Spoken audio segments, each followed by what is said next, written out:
Hi, welcome to today's tech segment. My name is Robert Jefferson here with Puente Hyundai. Today we're going to be taking a look at the wireless phone charging system on the 2021 Hyundai Santa Fe.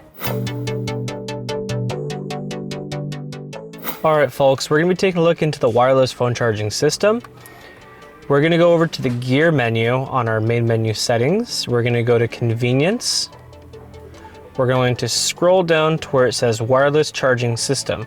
Most cars already have the wireless phone charging turned on, but for whatever case, in case yours is turned off, you'll go to this menu option and you'll select or deselect the phone wireless charging system if it's a feature you wish to activate. The difference between the 2021 Santa Fe and the previous model's wireless phone charging system is you'll actually drop your phone in and your phone will be nicely secured. When the light is turned orange, that means your wireless phone charging is active. For the 2021 Hyundai Santa Fe, all SEL models and higher will all come equipped with the wireless phone charging system.